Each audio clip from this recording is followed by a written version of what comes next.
Le concedemos la palabra al señor alcalde del Distrito Metropolitano de Quito, doctor Augusto Barrera.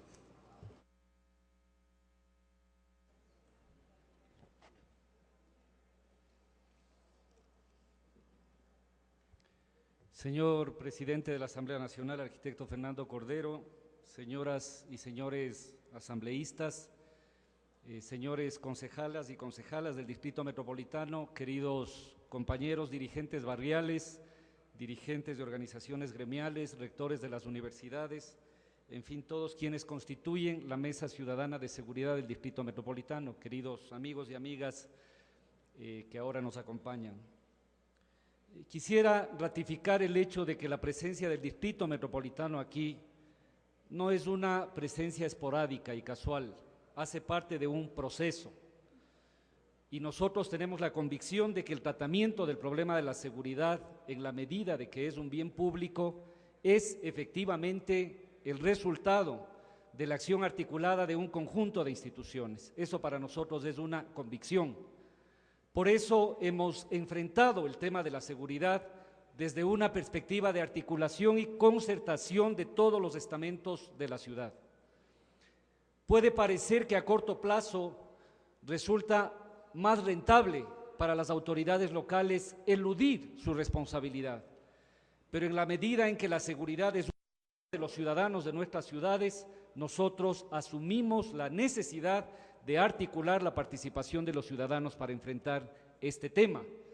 En este sentido, ustedes conocen que en el caso específico del Distrito Metropolitano desarrollamos un proceso sistemático que tiene que ver con nuestras propias competencias en la preservación del espacio público, de la convivencia ciudadana, pero sin duda también en la construcción de condiciones para la infraestructura policial. Hemos desarrollado un conjunto de iniciativas jurídicas y desarrollamos estas de manera articulada.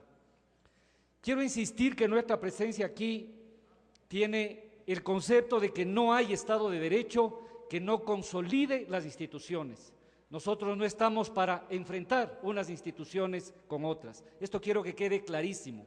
No queremos hacer protagonismo con cadáveres ajenos ni hacer una coyuntura de corto plazo. Esa no es nuestra visión. Hemos tenido una actitud clara, consistente, sustantiva, con un conjunto de planteamientos que han sido entregados a su momento. El día de hoy vamos a establecer un conjunto de aportes respecto de lo que fue presentado ya en la mesa ciudadana, en la comisión que trató el tema del Código Penal y en la propia Asamblea. En este momento, la Asamblea Nacional y la Comisión Especializada de Justicia y Estructura del Estado tienen la gravísima responsabilidad de poner en manos de jueces, fiscales, policía y demás instituciones una herramienta, la más delicada de todas, que es la protección de la gente, de su seguridad. Por tratarse precisamente de esta delicada herramienta, le corresponde al legislador velar para que se alcance en esta pieza el ordenamiento jurídico, un criterio que pueda equilibrar el clamor y las necesidades actuales de la comunidad y el respeto a los derechos fundamentales de las personas. Independientemente de esas personas, sean reos, sean víctimas, pero fundamentalmente precautelar a la sociedad en su conjunto. Debe lograrse un equilibrio entre la técnica jurídica, pero también la racionalidad práctica. Y quizás el mayor llamado que hacemos nosotros es apelar a la racionalidad práctica. La gente demanda en este momento instrumentos que permitan efectivamente avanzar y mejorar los procedimientos para una justicia ágil y oportuna. Este es el clamor de la gente. No quiero dejar de visibilizar la importancia de debates de orden conceptual, ideológico y hasta ético, pero sí quiero llamar la atención porque debo explicitar lo que los ciudadanos están esperando es resolver muchos de sus problemas del día a día. Por eso es indispensable tener un sentido práctico en lo que se legisla y en lo que se regula. Voy a concentrarme específicamente en los planteamientos que hemos realizado nosotros en la Mesa Ciudadana Quito por la Seguridad y que fue objeto precisamente y motivo de una movilización cívica que realizamos el 23 de noviembre del año pasado y de la cual agradezco que la Asamblea y particularmente su presidente nos ha recibido. Algunas de las propuestas han sido recogidas en el proyecto que hoy nos ocupa, pero como es natural, pensamos que la tarea debe ser profundizada. Solicitamos, en primer lugar, que en el cuerpo normativo se incorporen tipos penales y sanciones para conductas nuevas que merecen el reproche penal de la sociedad en su conjunto por su gravedad y por su relativa habitualidad. Nos congratulamos que se hayan atendido estas sugerencias y que, por ejemplo, se encuentre en el texto el denominado sicariato como un delito específico con pena agravada, artículo 137 del proyecto. Los casos de defraudación con tarjetas de crédito y débito, artículo 172 del proyecto. La apropiación fraudulenta por medios electrónicos, artículo 176. El coyoterismo, artículo 196. La falta de prestación de servicios de salud en casos de emergencia, artículo 200 del proyecto. Muchas de las formas delictuales que utilizan tecnologías de la información establecidas en los artículos 214 a 218. El lavado de activos y la responsabilidad penal de personas jurídicas.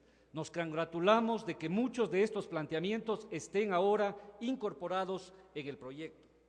Sin embargo, en el esfuerzo de modernizar las conductas que exigen la aplicación de la sanción penal, se debe tener en cuenta el modo en que en realidad se justificarán estas infracciones y cuáles son los medios de los que dispone la sociedad para probar los hechos que configuran el ilícito.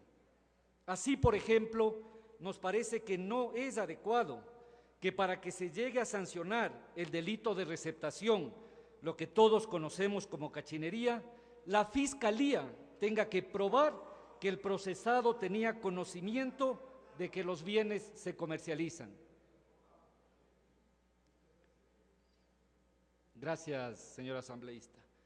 Voy a repetir esta idea que para nosotros es básica. No es adecuado que para que se llegue a sancionar el delito de receptación, es decir, la cachinería, sea el fiscal el que debe probar que el procesado, es decir, el cachinero, tenía conocimiento de que está vendiendo cosas robadas.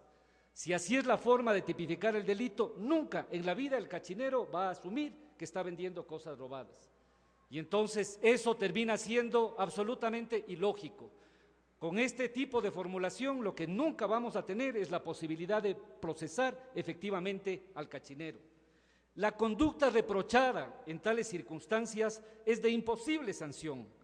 Lo correcto es hacer referencia explícita al medio de prueba del origen lícito de los bienes que se embodegan o comercializan, de modo que quien lo recibe puede exigir a su proveedor aquella prueba que lo excluye del tipo penal.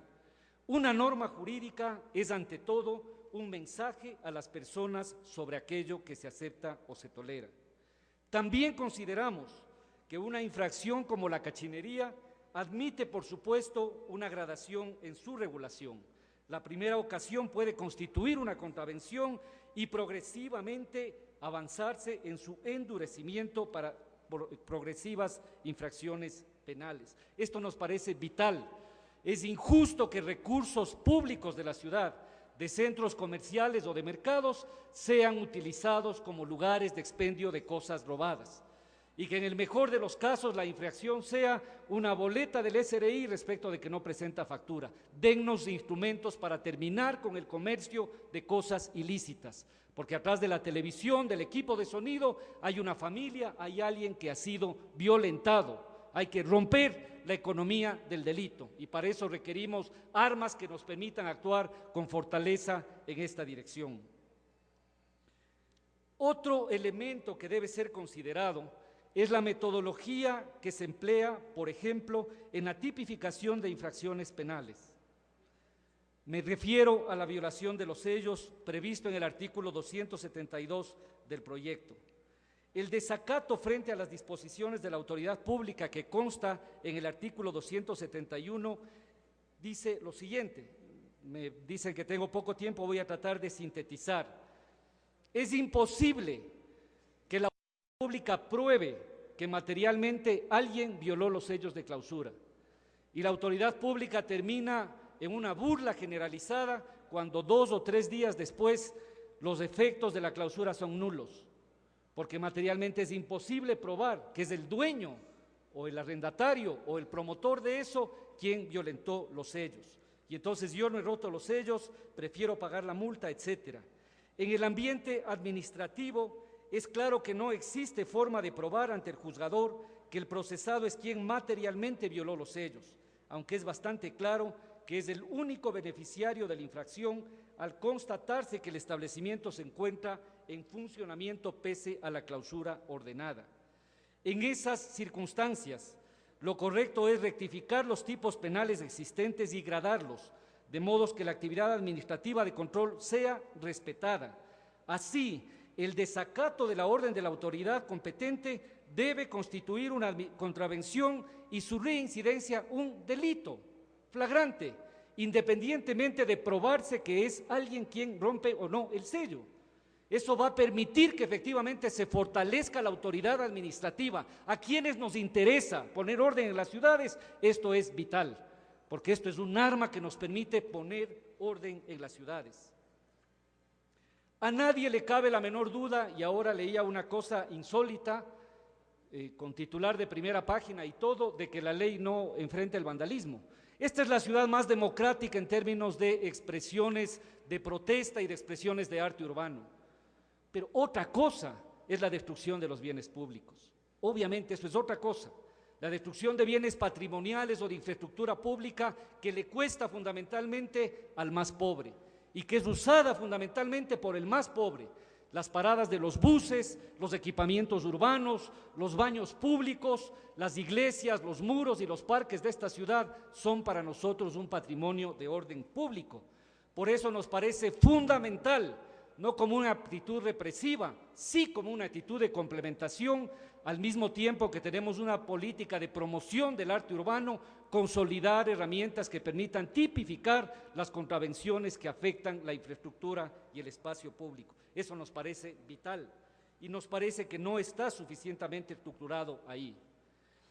El problema del tráfico de drogas es un tema tremendamente complejo. No quiero expresar nuestras posiciones de orden personal, sí quiero insistir que desde la perspectiva de la ciudad nos parece un contrasentido. Vemos con simpatía abordajes nuevos a la problemática de la droga y estamos acompañando con mucha atención este tipo de abordajes en América Latina y en varios países que están transformando. Lo que nos parece insólito es que pueda establecerse una lógica permisiva respecto del uso en espacios públicos.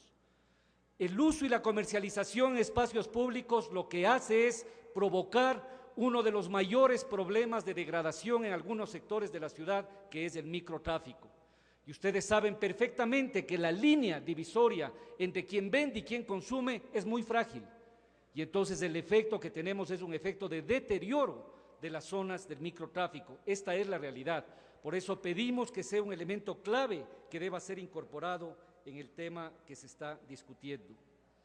En otro orden de cosas, aunque no se han clasificado las infracciones penales de modo distinto al tradicional, que es lo que nosotros planteábamos, consideramos positivo que se hayan considerado las sanciones penales asignadas para identificar el tipo de procedimiento que debe seguirse para su juzgamiento. En este sentido, entendemos que el espíritu del planteamiento de la Mesa Ciudadana ha sido articulado. En esta materia, junto al procedimiento abreviado, útil para los casos en que el procesado reconoce su responsabilidad, se ha distinguido en el proyecto el proceso expedito, aplicable a las contravenciones y al procedimiento simplificado. Queremos solicitar y haremos llegar de manera absolutamente precisa las observaciones que tenemos respecto a los procedimientos simplificado y expedito. Para nosotros es vital que esto se entienda, porque hay un conjunto de delitos comunes que terminan entorpecidos y dilatados en una justicia que no llega nunca. Quiero finalmente, ya que se me ha terminado el tiempo, insistir en un elemento que para nosotros es vital. La prisión preventiva como medida sumamente discutida, Es uno de los temas que más se ha discutido en la Administración de Justicia, con voces fundadas en postulados doctrinarios y en otras razones prácticas. Nosotros valoramos, por supuesto, el derecho a un proceso justo de todos, incluso de quienes delinquen. Nos parece, sin embargo, que es vital tener una medida cautelar respecto de la sociedad. Y a veces confundimos la presunción de inocencia con la buena o mala conducta del procesado. Por eso insistimos en el hecho de tener un registro respecto de detenciones que impida que alguien que es capturado y que tiene un enorme historial pueda estar en la calle en la tarde. Eso nos pasa en la ciudad y en el sistema de transporte público. Eso debilita a la autoridad. La autoridad se convierte en una burla. Por eso nos parece importantísimo que se establezca también una medida cautelar que defienda a la sociedad, evidentemente. Finalmente, nos parece que es fundamental fortalecer los cambios relevantes en el papel de la Defensoría Pública y asignar eficientemente recursos a la víctima. Ustedes saben que muchas veces la víctima, alguien que tiene un pequeño restaurante, un padre de familia, un joven, cualquiera de nuestros hijos, no tiene los recursos y el tiempo para poder patrocinar su caso. Entendemos y nos parece legítimo que un Estado de Derecho defienda al potencial delincuente, pero debemos defender a las víctimas. No olvidemos eso. Debemos defender a las víctimas. Eso es fundamental. Y las víctimas más indefensas son seguramente las más y los más pobres. Estos elementos y un conjunto de otros aspectos van a ser entregados con el detalle y la precisión con la que hemos trabajado. Ratificamos, señor presidente y señores miembros de la Asamblea, la enorme expectativa que la ciudad tiene respecto al tratamiento responsable y urgente para que podamos hacer efectivamente de la seguridad un bien básico de una sociedad del buen vivir. Muchísimas gracias, señores.